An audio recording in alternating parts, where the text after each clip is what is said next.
Hello and welcome to another episode of the PSR's author interview series, where we take time to discuss with the authors, researchers and academics that publish work with us.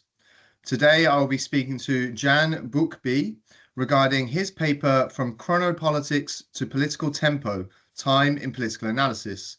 Dr. Buyukbay is an independent researcher and a writer with a PhD in political science from the University of Zurich. His academic work lies at the intersection of political theory and philosophy, and he seeks to develop original concepts that shed light on the dynamics of contemporary societies. So good afternoon, Dr. Buyukbay. Thank you for being here with me. Good afternoon. First of all, thank you very much for the invitation. And I am really pleased to discuss the paper with you. Well, thank you very much. And on that note, we'll launch straight in. So if I could ask, if you could tell us a little bit, please, about the context to your paper, and then maybe talk to me a little bit about the focus of the paper as well. Okay. In general, my work actually focuses on temporality in politics.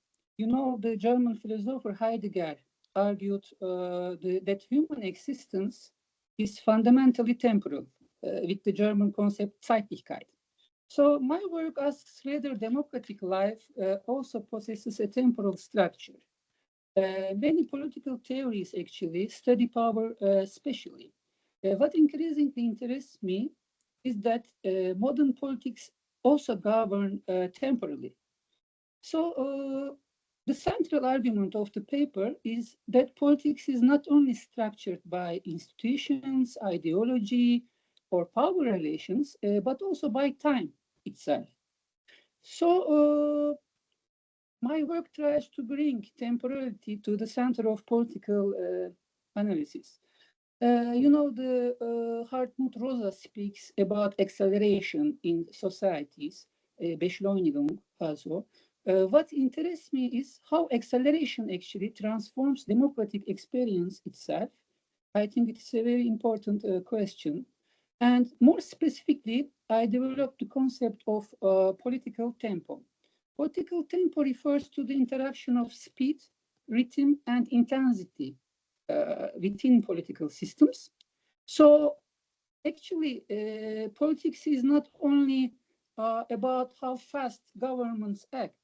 It's also about whether institutional rhythms remain synchronized with society. So, or how deeply political events penetrate everyday social and emotional life. So, and more importantly, different democracies experience time differently. Also, there are not only ideological crises, but also temporal crises in modern democracies.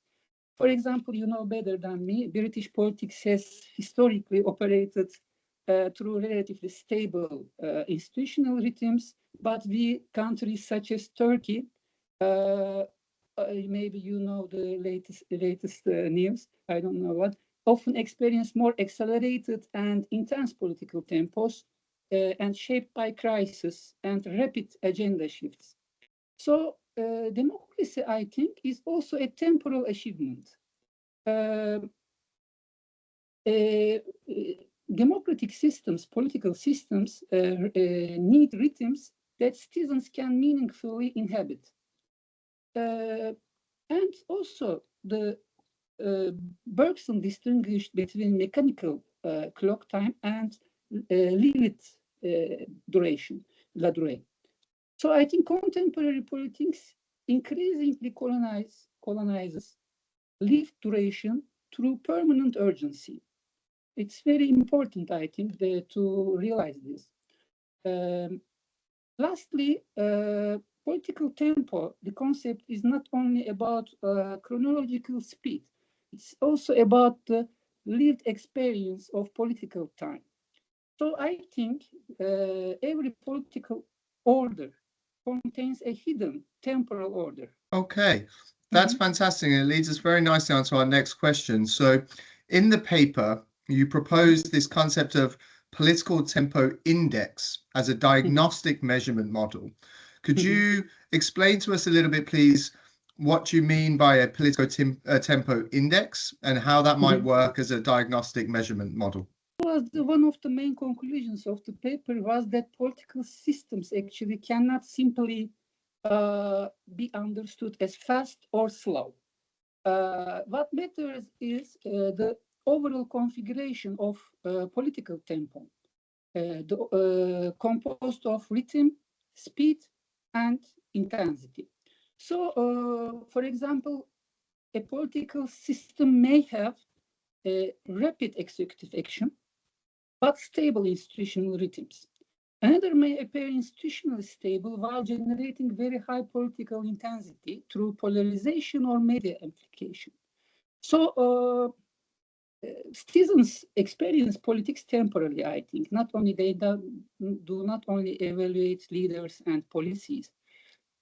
Politics can feel for them overwhelming, chaotic, or permanently urgent. So, actually, this about rhythm, I can say it is Koselleck showed that political systems contain multiple temporal layers. Actually, it's Zeitschichten in German. So contemporary democracies increasingly struggle to synchronize them, I think. And institutions operate according to slower rhythms, while society and digital media move much faster. So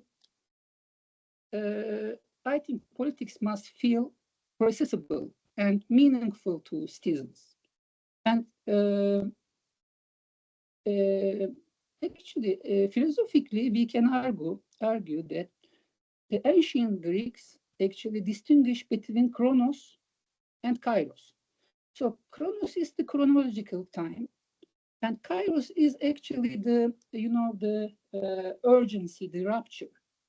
So the decisive time. Modern politics increasingly collapses the distinction by transforming every moment into permanent urgency. That means one of the central political questions of our century is not only who governs, but at what speed democracy can remain democratic, actually. For example, democracy traditionally depends on chronos, institutional rhythm, deliberation, and procedural time. But accelerated politics increasingly operates through kairos, urgency. So executive power, actually, especially in countries like Turkey, increasingly gains advantage through control of kairotic moments.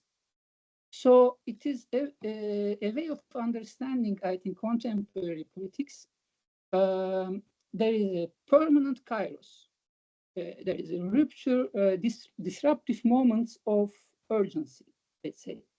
And the central question increasingly becomes, can democracy survive acceleration without losing collective meaning? Yeah, and actually, to give an analogy, chess is actually one of the best analogies for political tempo.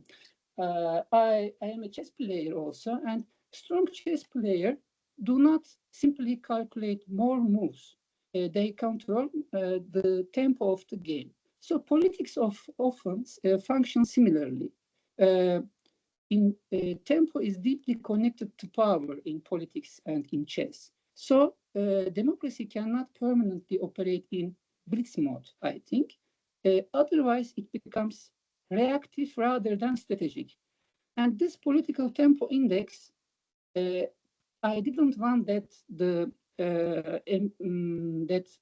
the paper remain only philosophical.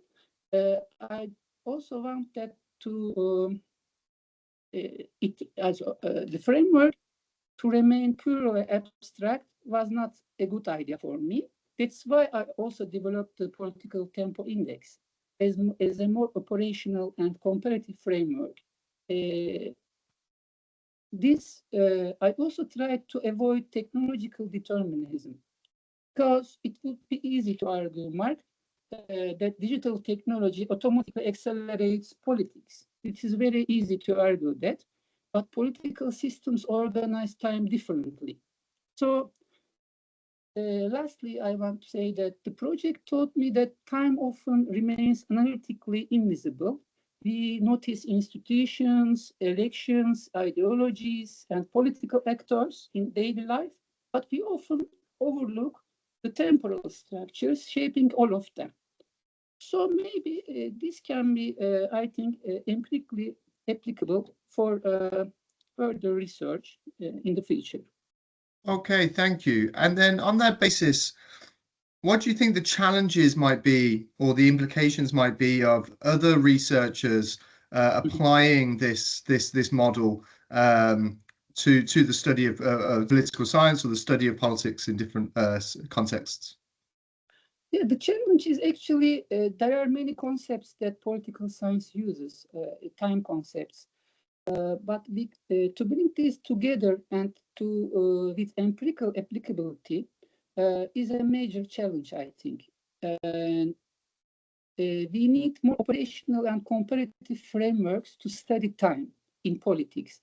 My framework is only a beginning, but I think it is really useful to apply such frameworks and to have, of course, to have more information about different political configurations. That's fantastic. Thank you. And Mhm. as relates to your paper, is there anything further that you think our audience would like to hear about? Do you have any further ideas you would like to develop or elaborate in terms of the paper and this concept of political Mhm. tempo? Yeah. Mark, I am interested in how political executives gain power, actually, by controlling speed, sequencing, and temporal urgency.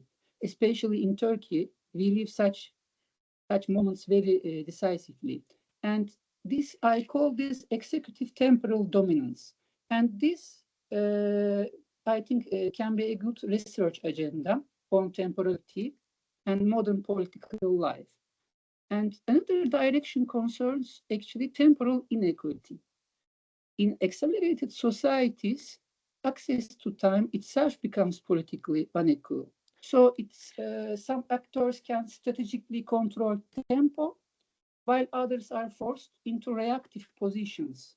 Especially for example, we have an opposition party, and they are usually forced into reactive positions, and the politics become so reactive for them that they cannot develop any strategies anymore. Really difficult to. Alongside these actually political projects, I am also developing a philosophical framework called homopotence. It is also related to that, actually. Homopotence means supposing human. So I think my argument is that human beings do not simply calculate reality rationally. We constantly construct possibilities, imagine futures through symbolic and narrative forms of supposition. Supposition is not imagination. It is actually also from the perspective of cognitive science, they differ meaningfully. So in many ways, there's a strong connection between my work on temporality and homopotence. Both projects explore how people and political systems navigate unstable and accelerated worlds. So more broadly, I think we are entering a historical period in which questions of time will become increasingly central to political theory. How fast should democracy move? How do societies sustain collective meaning under conditions of acceleration, beschleunigung? These are not only technical questions, they are existential and democratic questions. In that sense, actually, politics is not only a struggle over power or resources, but also over time itself. Okay, fantastic. So you did mention briefly there, but could you perhaps share with us a little bit more detail about your future research plans? Mhm. Actually, I want I want to go deeper in this direction, and I want to develop the concept of temporal executive dominance. And as I said, actually, the direction the idea is politics does not happen in time only. It also organizes time. My idea is this. And also Virilio's concept of dromology, for example, showed us how speed increasingly becomes a form of political power. And also, for example, Foucault showed how modern power disciplines our bodies through space and institutions. But I think contemporary politics increasingly disciplines societies through tempo, the speed of institutions and the speed of information. There is a huge gap, I think, and in many ways, this temporal gap defines contemporary political life, I think. Not defines, it's exaggeration, of course. It's influences, let's say. And also, the idea that political systems govern not only territory and populations, but collective experiences of time itself is, I think, very important in our especially modern age. And temporal coherence, for example, tempo, my concept political tempo actually is about temporal coherence. It means speed without rhythm produces fatigue. High-speed politics often creates low-depth democracy. And also speed, for example, intensity without rhythm produces fatigue. Speed without rhythm produces instability. And executive power today often operates through temporal dominance, as we discussed. For example, social media creates expectations of instant governance, while democratic institutions were historically designed for slower temporal works. The issue is not only simply speed, actually, it's about synchronization. So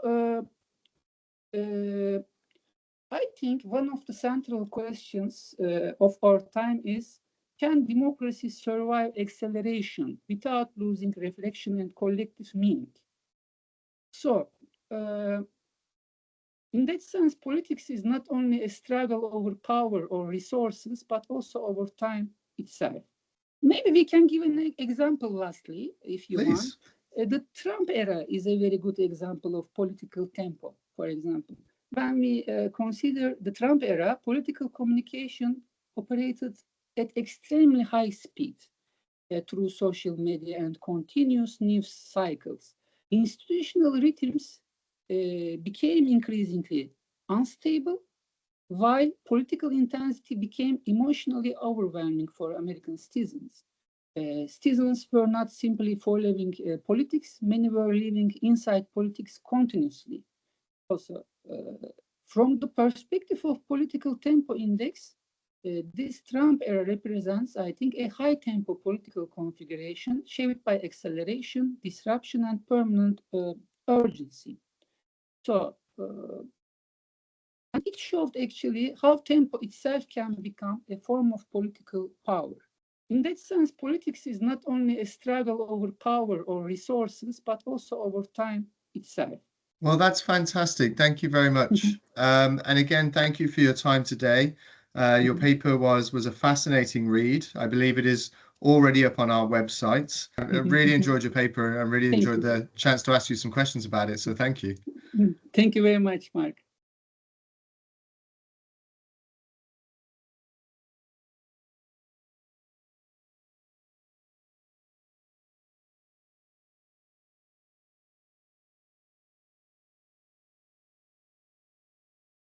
This has been the PSR's author interview series, where we take time to speak with the academics, researchers, and writers who have published work with us.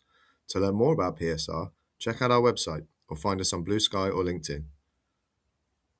PSR is a Political Studies Association journal.